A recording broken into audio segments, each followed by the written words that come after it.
algunos temas que nos quedan pendientes. Antes que nada, les quiero comentar algo que quiero que quede grabado.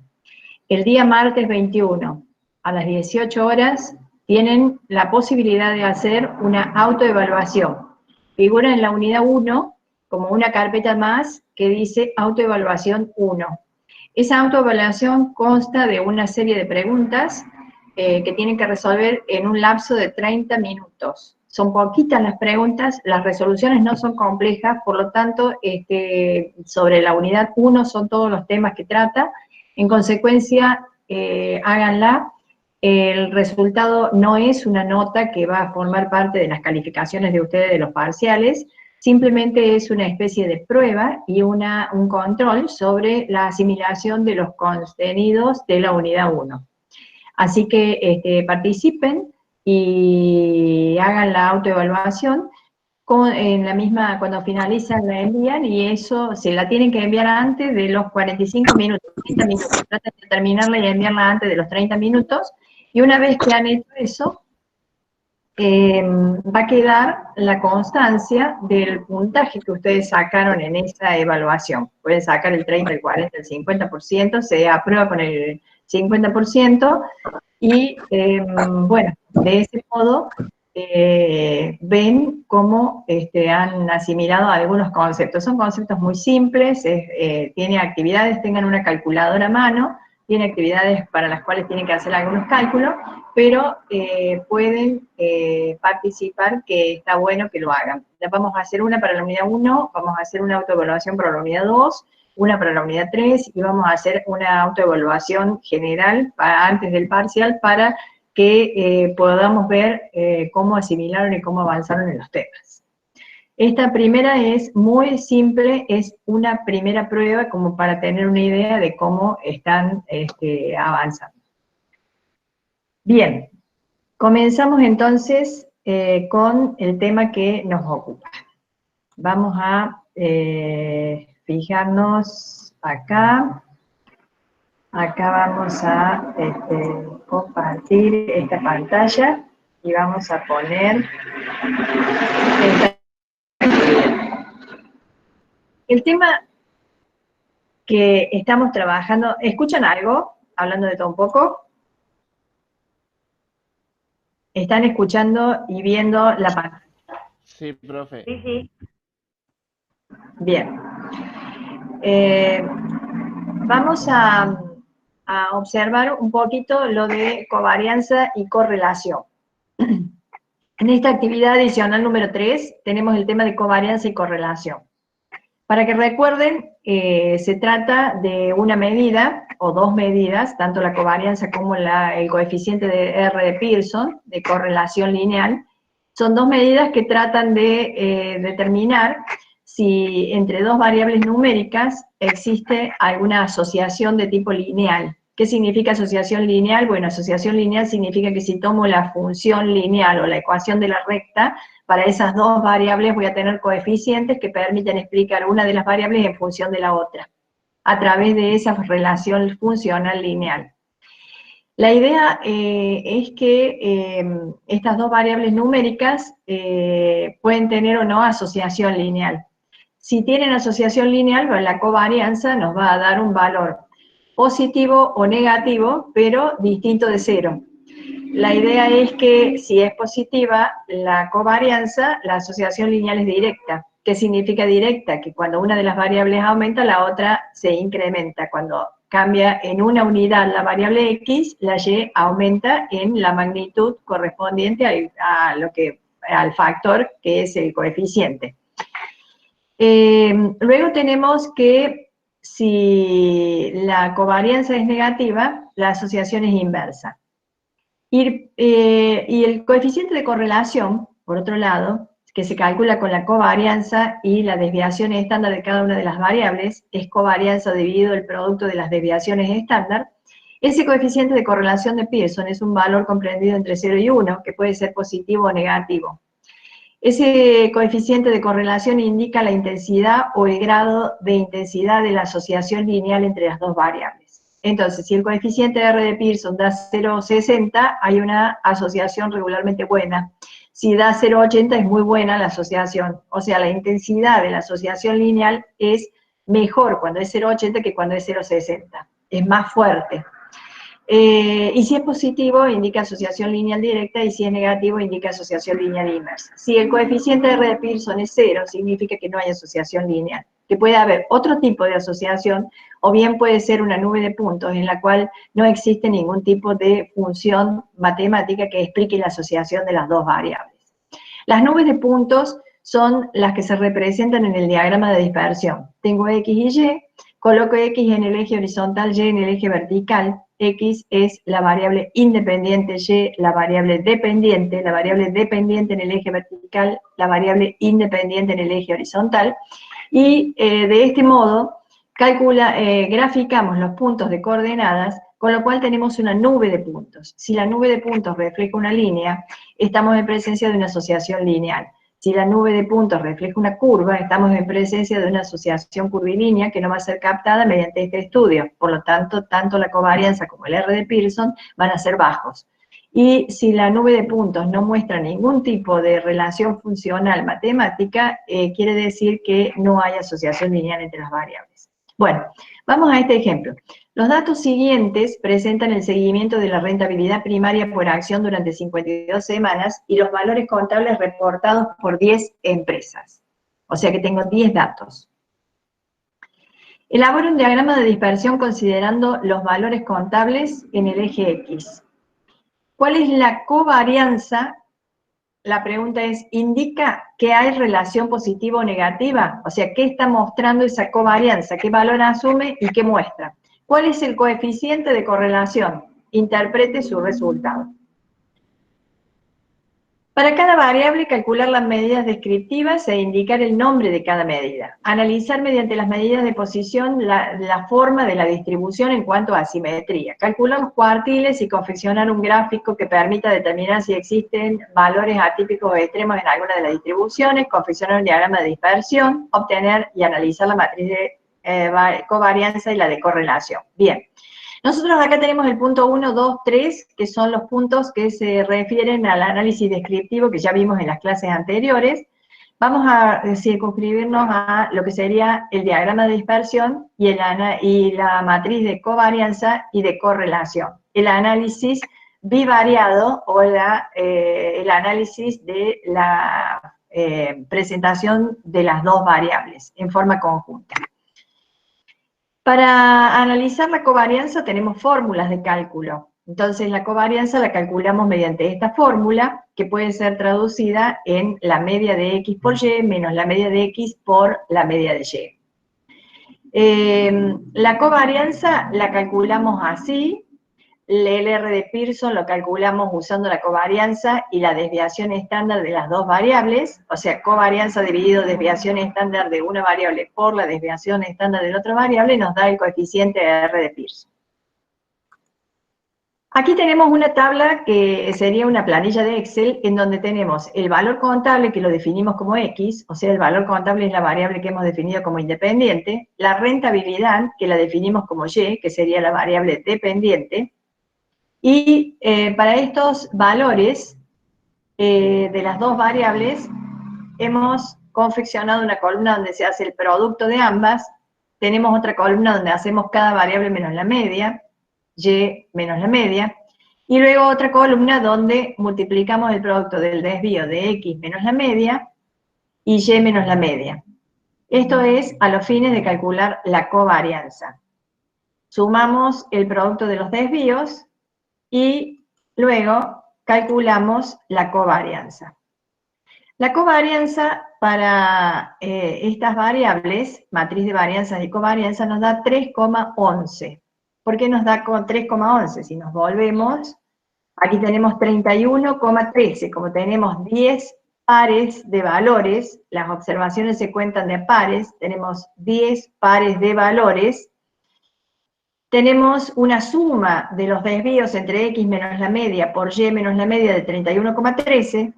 Si a eso lo dividimos por los 10 valores o los 10 pares de valores que tenemos, la covarianza asume valor 3,11. ¿Qué significa este valor 3,11? Que no es 0, Si fuere 0, no hay asociación lineal. Pero al ser 3,11 hay asociación lineal. Al ser positiva, la asociación lineal es directa. Entonces, lo que hemos sacado hasta acá es que tenemos un valor de covarianza de 3,11, respecto de la cual podemos afirmar que la asociación es lineal directa. Hay asociación lineal directa entre las dos variables. No son independientes. Si el valor fuera 0, diríamos que las variables X y Y son estadísticamente independientes. Ahora observemos algo más. La fórmula nos decía la suma de los X menos la media por Y menos la media. Esto es lo que hicimos en esa columna donde multiplicamos X menos la media por Y menos la media, y a eso lo dividimos por N. Si queremos aplicar esta otra fórmula, hicimos la columna correspondiente a X por Y, y tenemos la columna de X y la columna de Y. Entonces, tomamos el valor de X, 180,22, tomamos el valor de Y, 25,18, la suma de X y la suma de Y. Si a esto lo dividimos por 10, tenemos una media de X de 18,02, tenemos una media de Y de 2,52, y tenemos una media de X por Y, dividiendo 484,92 por 10, nos da una media de 48,49. Por lo tanto, hacemos 48,49 menos 18,02 por 2,52, y nos va a dar nuevamente la misma covarianza que nos dio en este cálculo, 3,11. O sea, podemos aplicar una u otra fórmula, a eso voy. Quizá no esté tan claro esto, pero la idea es que esta fórmula o esta fórmula la podemos aplicar para hacer los cálculos manuales, digamos, de la covarianza. No obstante, es importante que rescatemos la idea de que la covarianza se la puede calcular en forma, la podemos tener calculada o resuelta a través del procesamiento de datos con InfoStan, lo cual nos permitiría tener ya la matriz de varianzas y covarianzas. Esto que tenemos acá, ya vamos a la matriz de... Profe, ¿Sí? están todo el mundo diciendo por el grupo de WhatsApp y por el chat si puede ir un poquito más despacio. Bueno. Muchas gracias. Entonces, estábamos un poquito acá. Las fórmulas, repito, las fórmulas de la covarianza se resuelve de esta manera. Ustedes tienen esta forma de resolverla o esta forma de resolverla. Si la resuelven en forma manual, pueden trabajar con una planilla de Excel o sobre su cuaderno, hacer estos cálculos, y tienen los valores de X, los valores de Y, los valores de X por Y. ¿Para qué serían estas tres columnas, digamos? Sumamos los valores de X y lo dividimos por los 10 datos, porque son 10 pares, lo dividimos por 10 y nos da una media de X de 18,02. Si sumamos los valores de Y, 25,18, y lo dividimos por 10, nos da 2,52. Estos valores, que son la media de X, 18,02 y 2,52, van a servir para que, si tomamos el producto de X por Y y lo sumamos, lo dividimos a esta suma por 10, nos da la media de X por Y.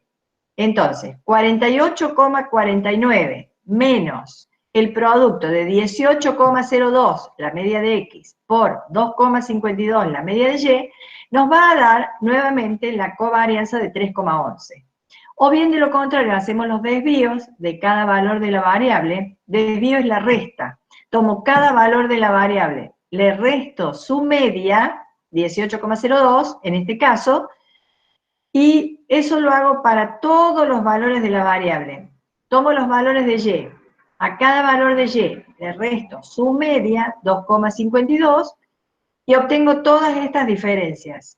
Si yo multiplico esta diferencia por esta diferencia, obtengo el numerador de la covarianza, que es sumar el producto de las diferencias entre X y la media de X por Y menos la media de Y. Entonces la suma de esos productos es 31,13.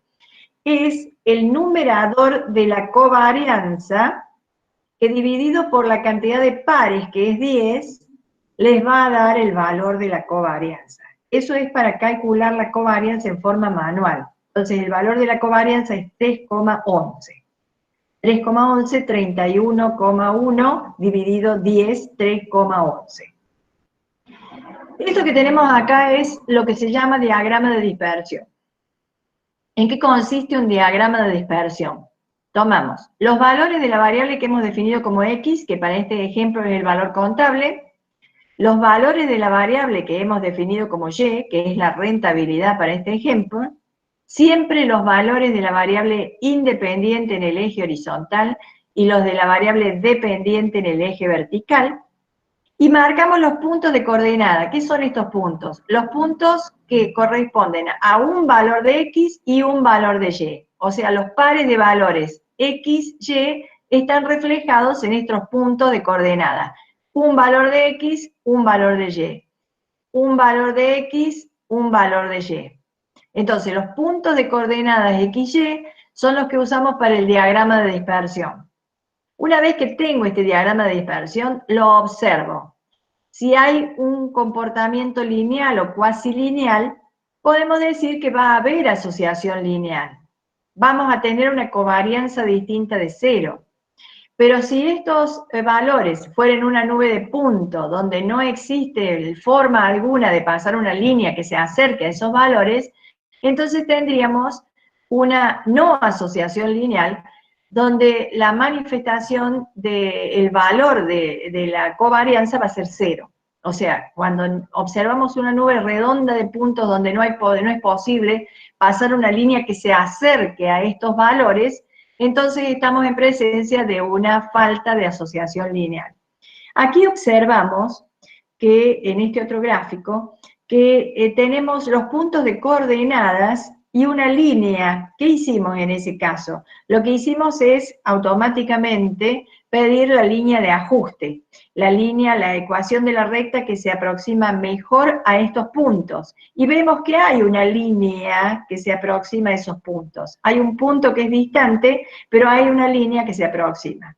Bueno, con la covarianza vemos que tenemos asociación lineal directa, pero no podemos decir si efectivamente esa asociación lineal, que es directa, es muy intensa.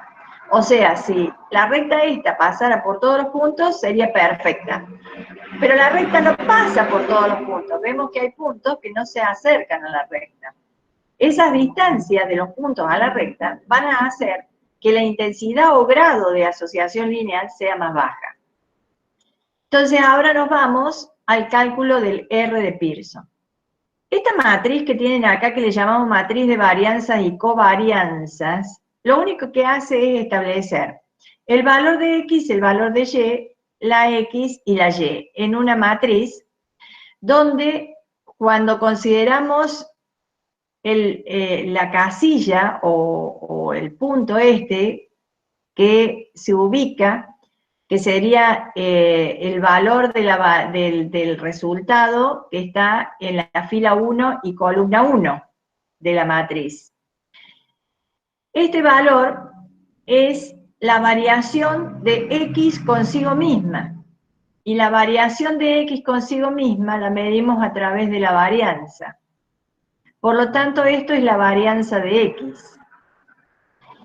Cuando vemos el valor que se ubica en la matriz, en la fila 2, columna 1, el valor 0,43 está indicando la variación de Y consigo misma. Por lo tanto, es la varianza de Y. Entonces, sobre la diagonal principal tenemos la varianza de X y la varianza de Y. Y en la diagonal secundaria, el valor que se repite, está mostrando la variabilidad de X y de Y en forma conjunta. Por eso es la covarianza.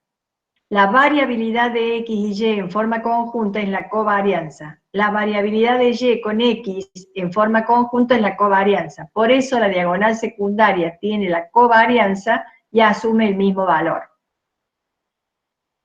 Aquí observamos que la varianza de X es 38,85 unidades al cuadrado. Si son pesos, porque estamos hablando de rentabilidad y cuentas, pesos al cuadrado. Y 0,43 pesos de rentabilidad al cuadrado. Al cuadrado, porque es varianza. Y acá tenemos 3,11 y 3,11, una covarianza que indica el grado de variación conjunta. Variación conjunta en términos de una asociación lineal. Entonces, 3,11 indica que hay asociación lineal directa. Pero lo que no indica es la intensidad o grado de la asociación. No sé si la asociación es muy fuerte, o es débil, o es medianamente fuerte, o es muy intensa o poco intensa. Si para eso usamos la matriz de correlación. ¿Cómo determinamos una matriz de correlación?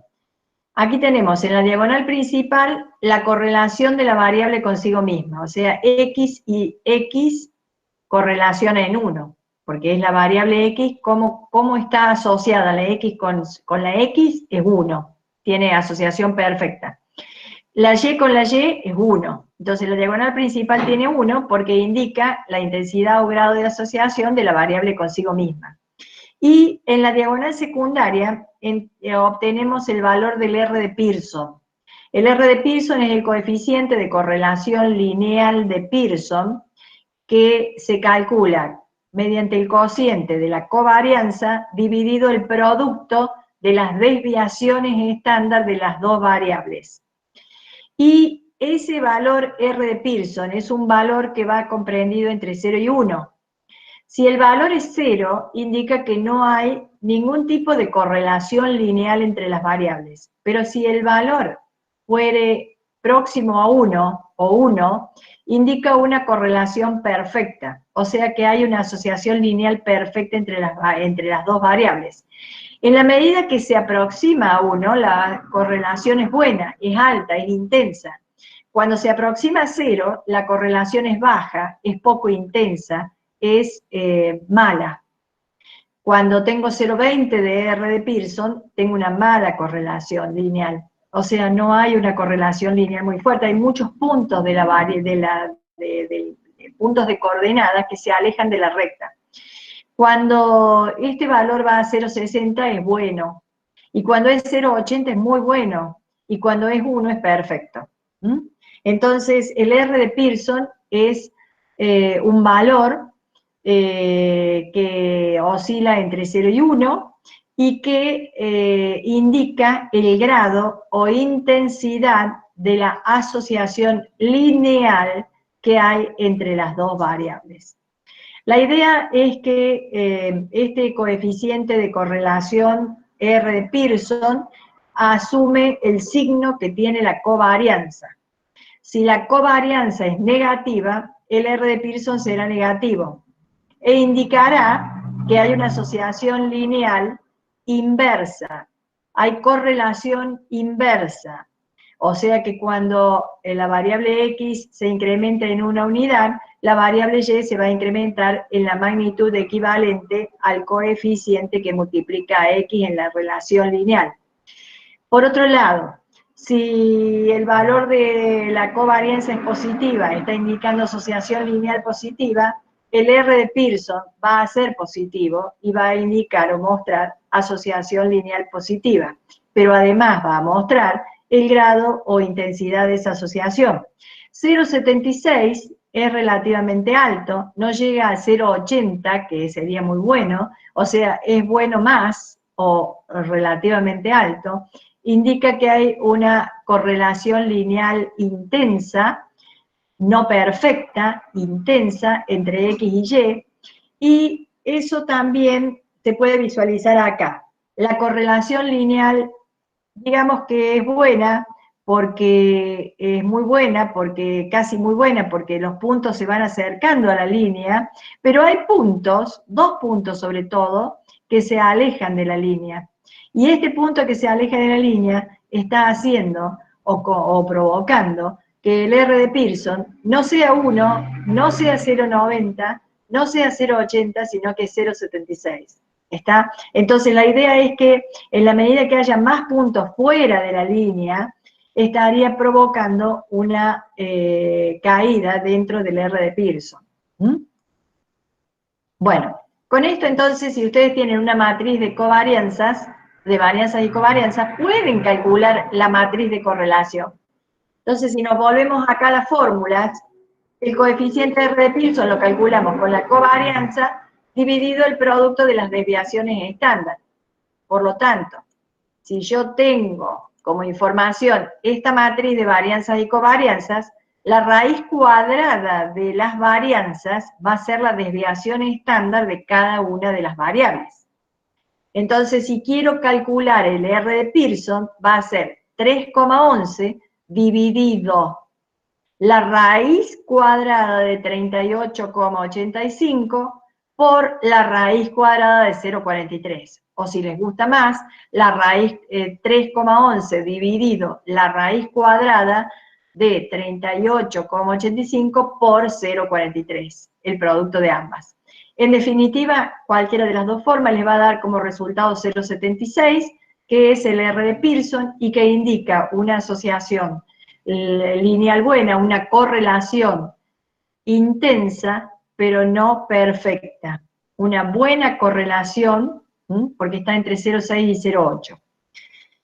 0,8. Si nosotros quisiéramos determinar algunos valores como para tener una idea de interpretación del coeficiente R de Pearson, no lo podemos hacer con la covarianza. La covarianza es un valor que en su magnitud numérica no indica bajo ningún punto de vista intensidad de la asociación, porque puede ser un valor 3,11 o puede ser un valor 5.520 o puede ser un valor 2.750.000, y aun cuando sea muy grande puede tener un R de Pearson bajo. O sea que no está indicando bajo ningún punto de vista la magnitud numérica de la covarianza que haya una buena, muy buena o relativamente buena o baja asociación lineal entre las variables. Está indicando solo que hay asociación lineal, que el comportamiento es lineal, que hay una asociación lineal entre las dos variables, o sea que se escapa de aquel punto cero en donde se dice que si la covarianza es cero, las variables son estadísticamente independientes. Si la covarianza es cero, las variables son independientes. Bueno, por otro lado, para el R de Pearson les decía, hay la posibilidad de establecer una cifra, unos valores para el R de Pearson. Se los voy a mencionar porque no los tengo escrito acá. Tendría que ver si hay una pizarra acá, pero no la he visto en este tipo de videoconferencia. Pero los valores se los sugiero. Si yo tengo de 0 a 0,20, tengo una baja asociación o correlación lineal entre X y Y. Si R de Pearson asume valor de 0,20 a 0,40, es regular. Hay una regular asociación o correlación lineal entre X y Y. Si vamos de 0,40 a 0,60, pasamos a tener una correlación regularmente buena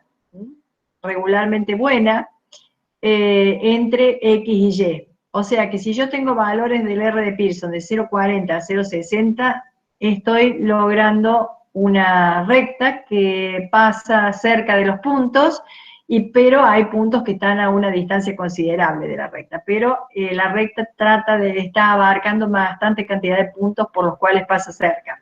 Y si tengo de 0,60 a 0,80, digo que la correlación es buena, mejorando a la medida que me acerco a 0,80, como pasó en este ejemplo, tengo 0,76, o sea, voy cerca a 0,80, entonces de buena pasa a muy buena, se está aproximando a muy buena, pero es buena mientras se mantiene entre 0,60 y 0,80, y de 0,80 a 0,90 decimos que es muy buena la asociación, casi que de 0,80 a 0,95 es muy buena la asociación, y de 0,95 a 1 es perfecta. Cuando es 1 es perfecta, perfecta. Cuando es de 0,95 a 1 es casi perfecta. ¿Qué vamos a tener en esa situación?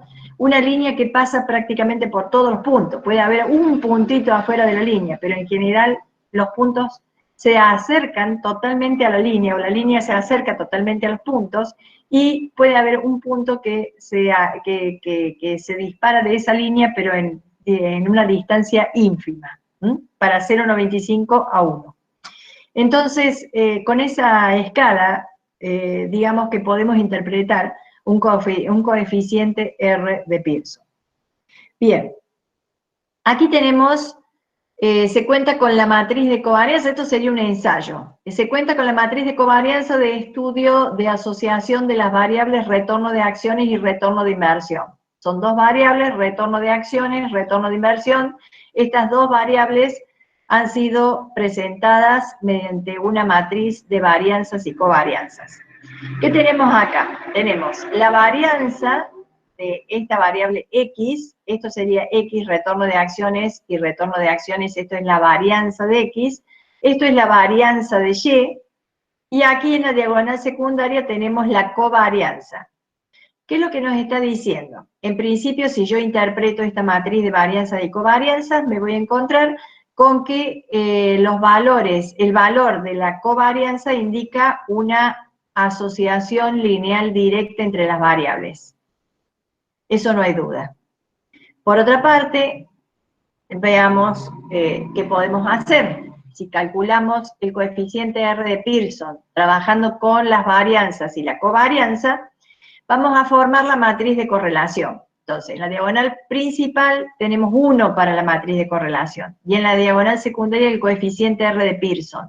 ¿Cómo lo calculamos a ese coeficiente R de Pearson? Tomando 43,25 dividido la raíz cuadrada de 31,41 por 70,85. Ese resultado me da 0,92. 0,92 dijimos que era una muy buena correlación lineal, casi perfecta, porque no pasa del 0,95, es una muy buena correlación lineal. Lo que está indicando es que si representaríamos gráficamente los puntos de coordenadas que corresponden a ambas variables, tendríamos distancia a la recta en muy poquitos valores y la distancia sería ínfima. Con solo ver esto podemos imaginarnos cómo sería el diagrama de dispersión.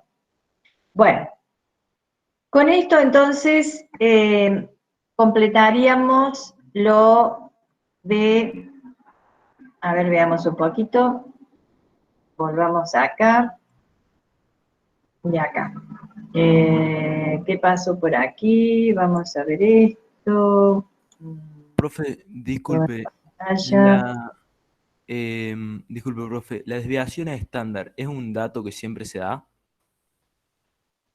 La desviación estándar es un dato que siempre se da si estamos trabajando con datos procesados. ¿Qué ocurre? Si yo te doy las dos variables solitas, no vas a tener la desviación estándar. Entonces tenés que calcular la varianza, tenés que calcular la desviación estándar. También yo te puedo dar los datos procesados con Infostat, con el resultado de la media, la varianza, la desviación estándar, todas las medidas descriptivas. Y allí tenés los datos correspondientes a la varianza, a la desviación estándar, para lo cual podés usarlos para calcular el coeficiente de R de Pearson. Generalmente, si me estás preguntando por las evaluaciones que nosotros vamos a hacer, sí, vamos a darles elementos para que ustedes puedan trabajar en forma dinámica, rápida y resolver alguna pregunta que tengan que resolver. Por lo tanto, van a tener datos.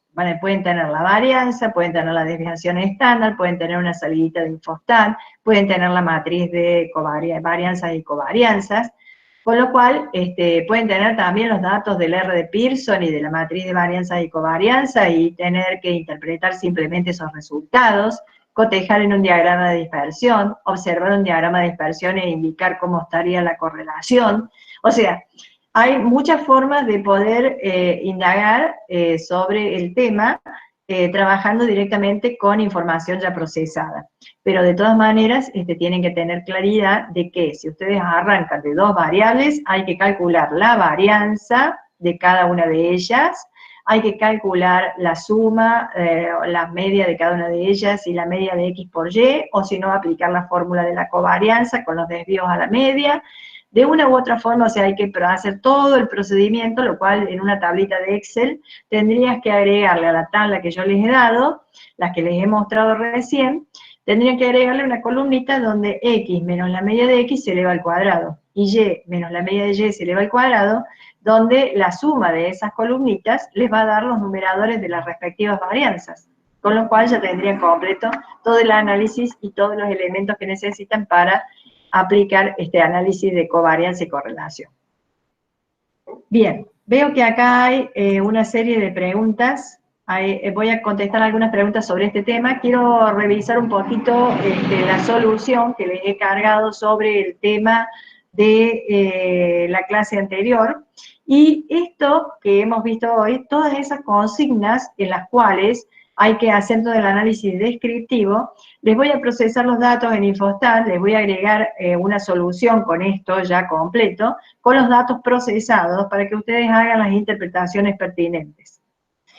Bueno, vamos acá, dice, la variabilidad de una variable respecto a sí misma es la varianza. Sí, la varianza es la variabilidad de la variable consigo misma, o sea, la variabilidad de x es x considerada como única. Entonces, cuando tomo en el cruce x con x, estoy pensando en la variabilidad de x consigo misma y es la varianza. Por acá, profe, bueno, a ver, ¿cómo sabes dónde graficar la línea de ajuste? No, la línea de ajuste es un tema de estadística 2.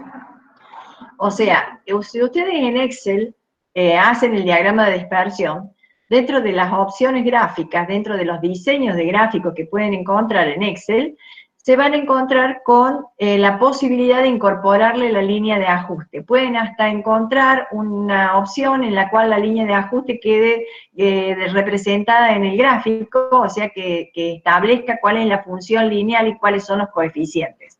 No es tema de estadística 1 determinar el valor de los coeficientes. Así que la línea de ajuste es digamos, un adelanto de gráfico que podemos hacer con el Excel, pero no estamos estudiando la forma de encontrar los coeficientes de la ecuación lineal que mejor se ajuste a esos datos, que es un tema específico de estadística 2 y no es un tema simple. O sea que está dentro de estadística 2 en las últimas unidades. Profe, ¿cómo determino por qué puntos pasa la recta? No, eso es lo mismo que me preguntó tu compañera. No hay en esta unidad, en esta materia, un camino que nos lleve a obtener los coeficientes de la ecuación de la recta que se ajusta a los datos. Eso es un tema de estadística 2. La línea de ajuste es la que viene predeterminada por Excel, nada más. No se preocupen por la línea de ajuste. Ustedes pueden, a mano alzada, establecer una línea que pasa lo más cercanamente por los puntos y van a encontrarse con que hay una línea que va a pasar cerca de los puntos y hay otra, y hay puntos que no hay forma de agarrarlos por una línea. Esos puntos que no hay forma de agarrarlos por la línea son los que hacen que baje el coeficiente de R de Pearson. Profe, en la matriz de correlación siempre el valor de X consigo misma va a ser 1.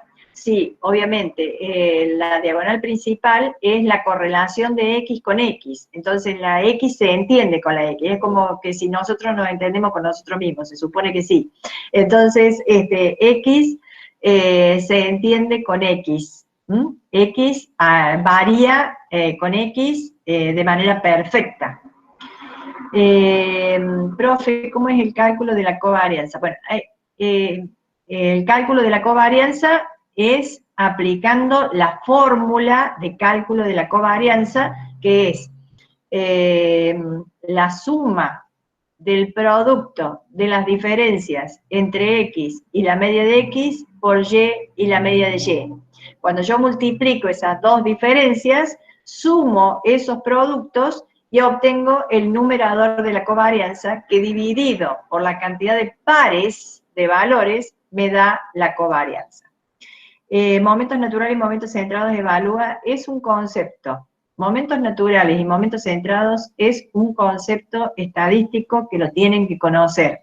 ¿Qué es un momento natural? ¿Qué es un momento centrado? Y el vínculo de estas dos medidas con las medidas descriptivas que hemos visto también lo tienen que conocer. Es un tema teórico.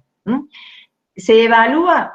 Sí, se puede evaluar ahora, se puede evaluar en el examen, se puede evaluar en parciales. Es una pregunta más, conceptual, muy conceptual, pero tienen que tener una idea por el vínculo que tienen estas medidas con las medidas descriptivas que hemos visto anteriormente. ¿De dónde salen los unos de la matriz de correlación y qué significa? Si ustedes aplican la fórmula de la covarianza para X sola, o sea, toman X con X, tienen la columna de X, la vuelven a tomar a la columna de X, toman las distancias de X, toman las distancias de X a la media y de X a la media, y aplican la fórmula de la covarianza para X sola tomada 2 veces, van a encontrar que el resultado que van a obtener es la varianza de X y el R de Pearson va a ser 1. Si ustedes toman, en otros términos, el coeficiente R de Pearson para que les dé 1, en ese caso de la diagonal principal, toman la covarianza de X consigo misma, que es la varianza de X, y la dividen por la raíz cuadrada del producto de la raíz cuadrada de esa varianza por la raíz de esa misma varianza, les va a dar 1. Apliquen la fórmula y les va a dar 1 el R de Pearson calculado para la misma X.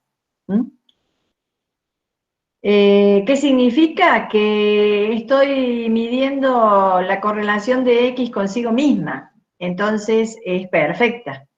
La correlación de Y consigo misma es perfecta. El tema es que la que puede ser perfecta o imperfecta, puede existir o no existir, es la de X con Y. Cuando me voy a la diagonal secundaria estoy comparando X con Y. Por lo tanto, esa correlación puede existir o puede no existir. Puede ser alta, puede ser baja. Entonces no hay una fórmula para calcular la desviación estándar. ¿Cómo que no? La varianza no está dividida, y la varianza no está dividida a la cantidad de muestras también. En el PDF que hay de medias, a ver, ¿cómo es esto? A ver, Lautaro, no hay fórmula para calcular la desviación estándar. Nos detengamos allí. Yo calculo la varianza, y la desviación estándar es la raíz cuadrada de la varianza. Entonces, la fórmula de cálculo de la desviación estándar es la raíz cuadrada de la suma de las distancias entre la variable y su media al cuadrado, dividido la cantidad de observaciones de la muestra, la cantidad de observaciones de la población, o la cantidad menos 1 cuando es una muestra. Entonces, la raíz cuadrada de la varianza, la raíz de la suma de los cuadrados entre los valores de la variable y su media dividido la cantidad de observaciones, que es la varianza, la raíz de eso es la desviación estándar.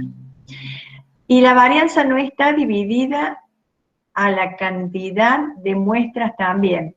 Sí, la varianza está dividida, pero no tiene nada que ver eso. Estamos hablando para el cálculo de la covarianza como un promedio del producto de las distancias entre los valores de la variable X y su media, y la varianza en el cálculo de la covarianza no interviene, solo interviene en el cálculo del R de Pearson, donde ya allí está la variabilidad entre X y Y, dividido el producto de las variabilidades entre dx por la variabilidad de Y. Eso sería más o menos. Pero mientras más lo hablamos, más difícil se complica.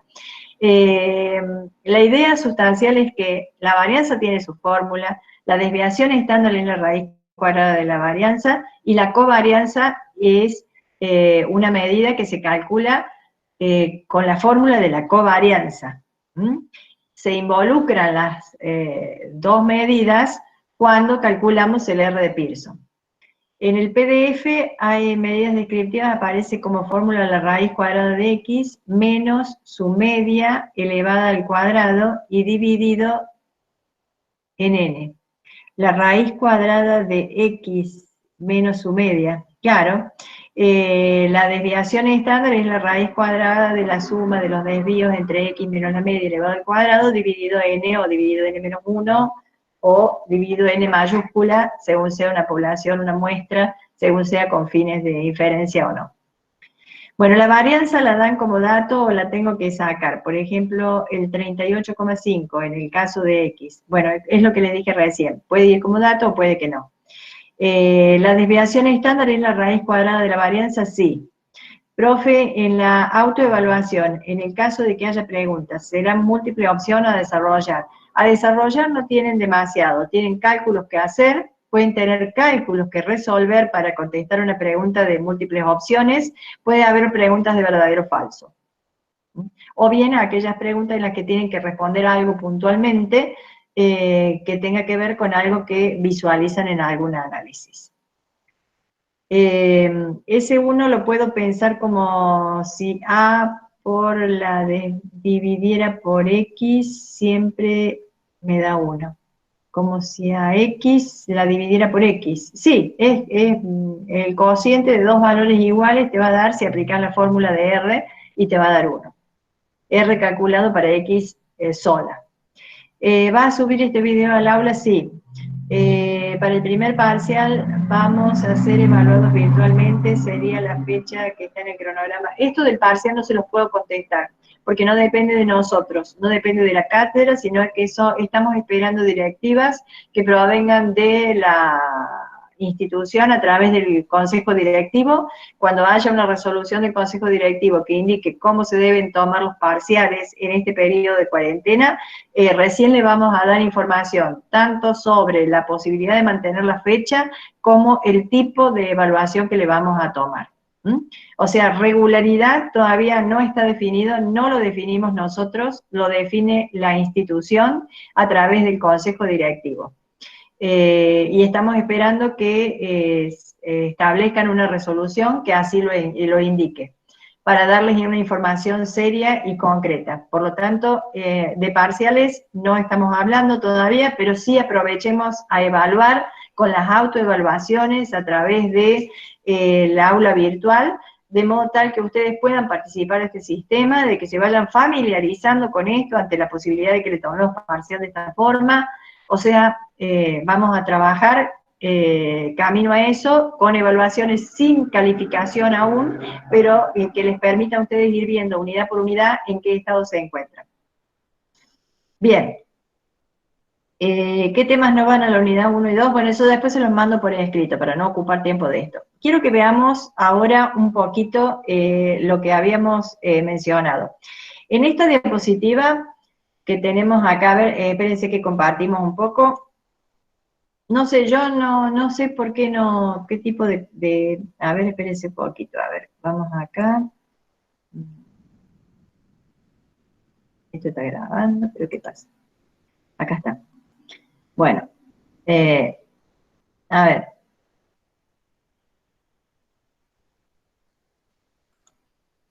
Volvamos un poquito a esto. Vamos a ver acá. Aquí nosotros tenemos, fíjense ustedes nuevamente, para cada variable calcular las medidas descriptivas e indicar el nombre de cada medida. Les voy a pedir que por favor se pongan a trabajar un poquito y traten de, con el Infostat o con el Excel, de cualquier forma, tomar las dos variables, generar una basecita de datos con las dos variables, que lo tenemos aquí. A ver, aquí estarían las dos variables. Estas dos columnitas, ustedes las pueden trabajar perfectamente, y para cada una de esas variables arman esta pregunta. Para cada variable calcular las medidas descriptivas e indicar el nombre de cada medida. Analizar mediante las medidas de posición la forma de la distribución en cuanto a simetría, o sea, la relación que hay entre la media y la mediana. Calcular los cuartiles y confeccionar un gráfico que permita determinar si existen valores atípicos o extremos en alguna de las distribuciones. Analizar, comparar e interpretar. ¿Está? Estas tres consignas es importante que las preparen, las analicen, mientras yo voy preparando la respuesta, que se la voy a cargar en una solución, y es un ensayo sobre estas dos variables que nos va a permitir repasar todo lo anterior. Y ahora, vamos acá. ¿Se acuerdan que habíamos visto la actividad de gasto y saldo de las cuentas bancarias? Bueno, esto ya lo hemos visto bastante. en la clase anterior, pero lo que les quería mostrar es que con esta salida de computación que tenemos, lo que se ha hecho es aplicar las propiedades, porque me han hecho muchas consultas sobre las propiedades. Entonces, en esto tienen la forma en que se trabaja cuando se aplica la propiedad del producto de una constante por una variable, tanto para la media como para la varianza. Fíjense ustedes, el producto de una constante por una variable es igual a la constante por la media de la variable. Y el producto de la constante por la variable, para el caso de la varianza del producto de una constante por una variable es la constante al cuadrado por la varianza de la variable. Entonces, eso lo estamos practicando acá, lo vemos con una disminución del 10% para la variable saldo, un incremento del 35% en la variable gasto.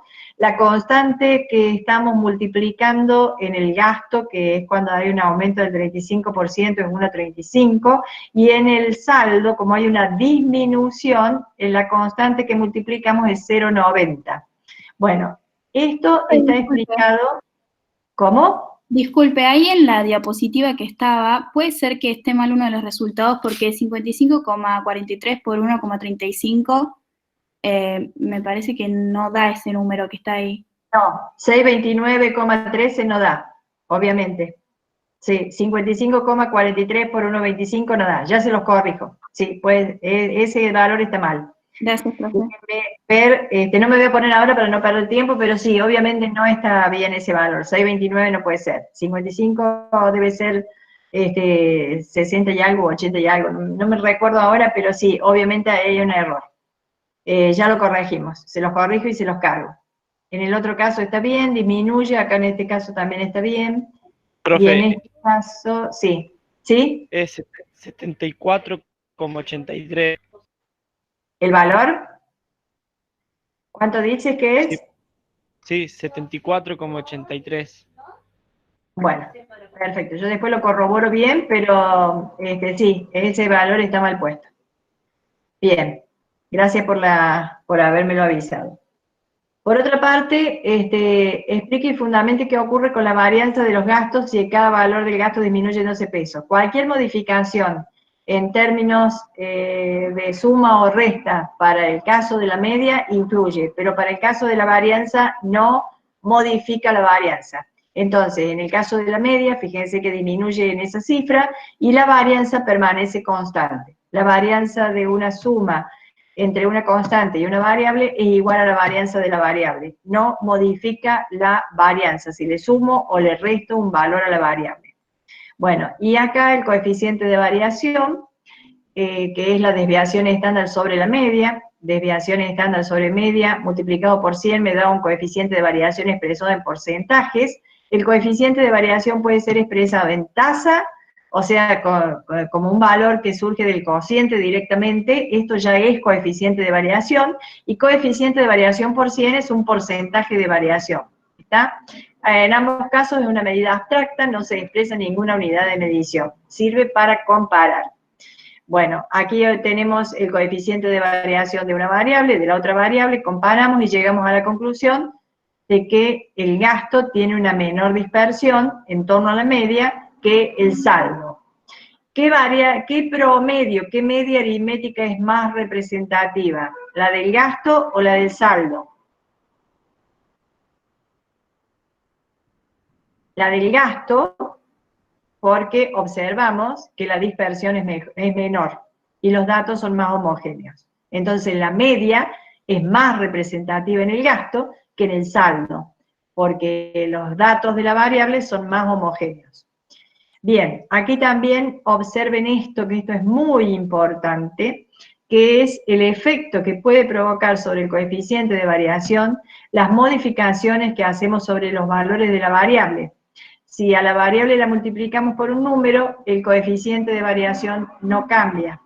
Si a la variable le sumamos o le restamos un valor numérico, el coeficiente de variación sí cambia. ¿Estamos? Esto es la verificación algebraica de por qué esto es así.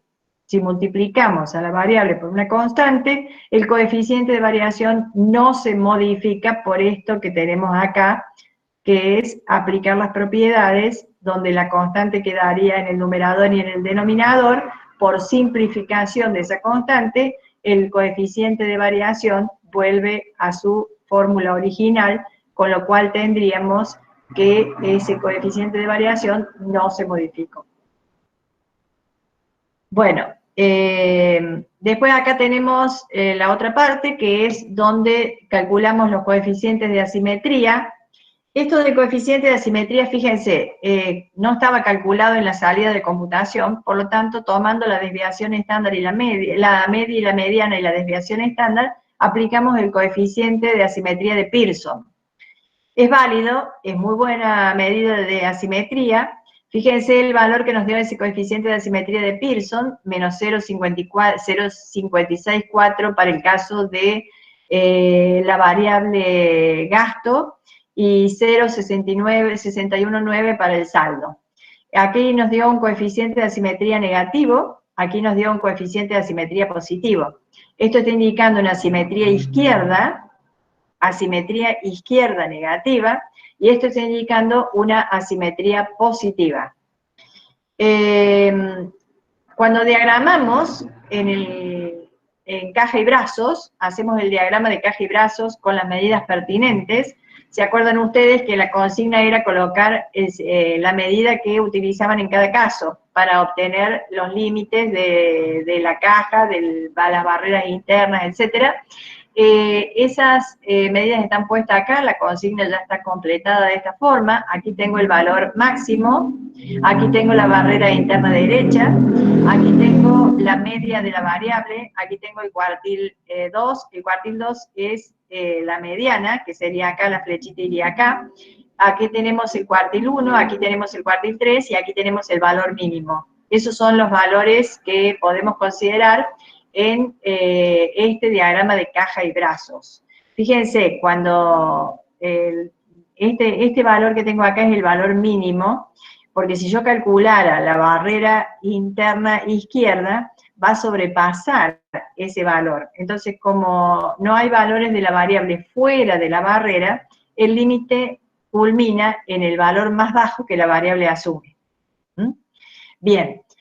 Con esto, entonces, tendríamos que para la variable saldos, que tenemos un coeficiente de asimetría positivo de 0,619 del coeficiente de asimetría de Pearson, la gráfica muestra una marcada asimetría derecha con un brazo derecho importante, mucho más grande que el brazo izquierdo, y donde hay hasta un valor por encima de la barrera interna derecha. Y ese valor que está por encima de la barrera interna derecha, que es el valor máximo, está indicando que hay valor atípico. Entonces tenemos asimetría derecha con un valor atípico. Asimetría derecha con un valor atípico.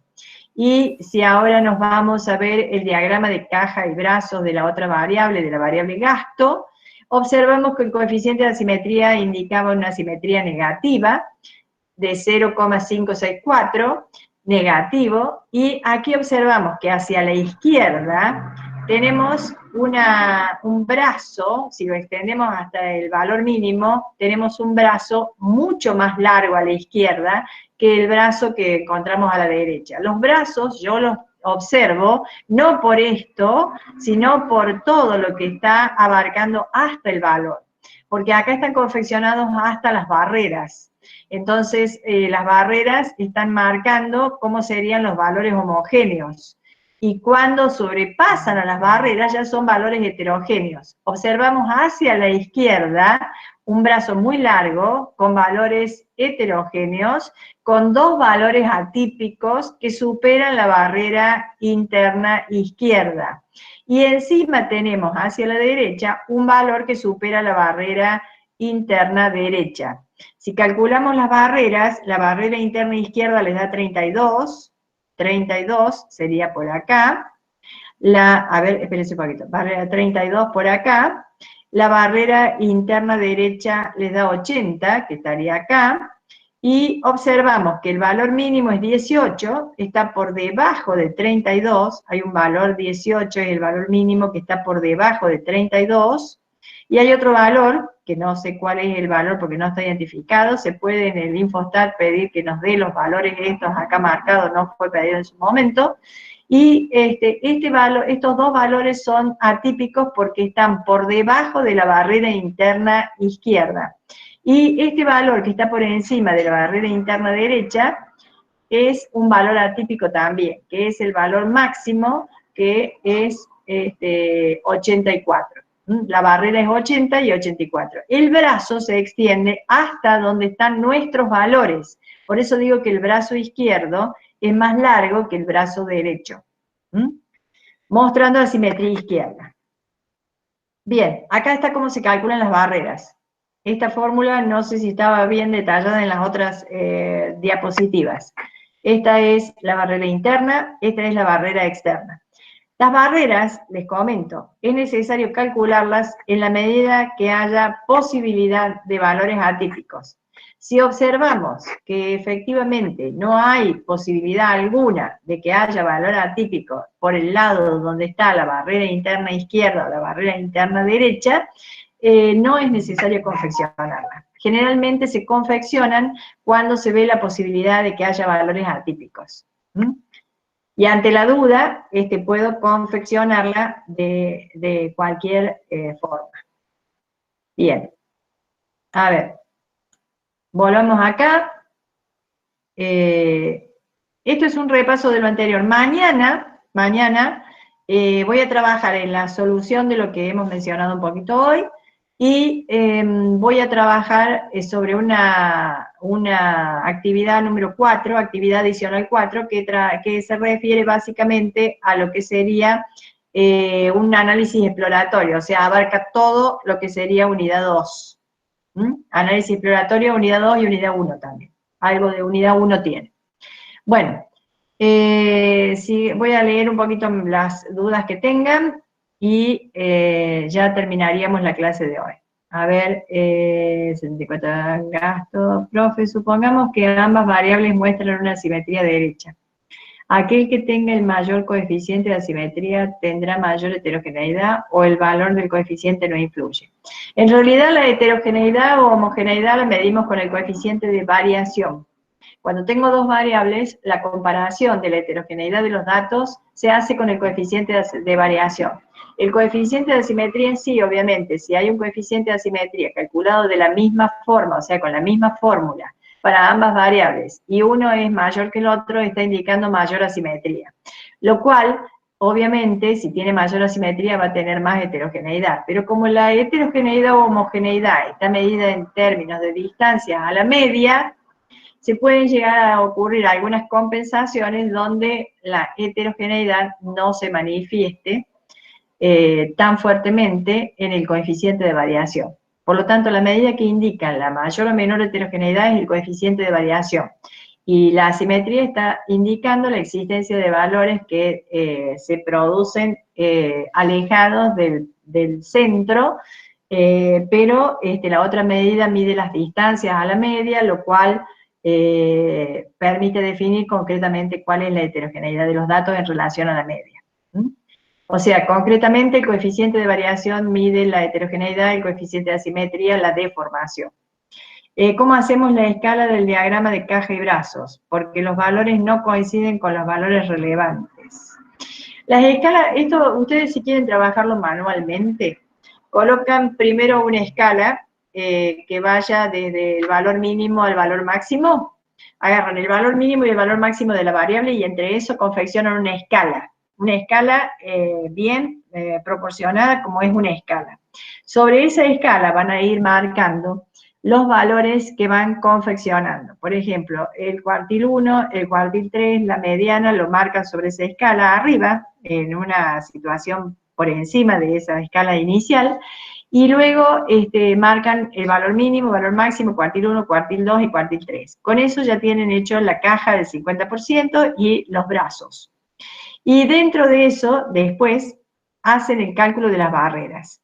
marcan un asterisco a donde está el límite de la barrera interna derecha, el límite de la barrera interna izquierda, el límite de, si quieren calcular las barreras externas, y se fijan, esos asteriscos que marcan los límites de las barreras, van a ver si están dentro de los valores de la variable, de modo tal que haya valores de la variable por encima de esos asteriscos, o bien esos asteriscos se fueron fuera de los valores que ustedes han marcado en la escala.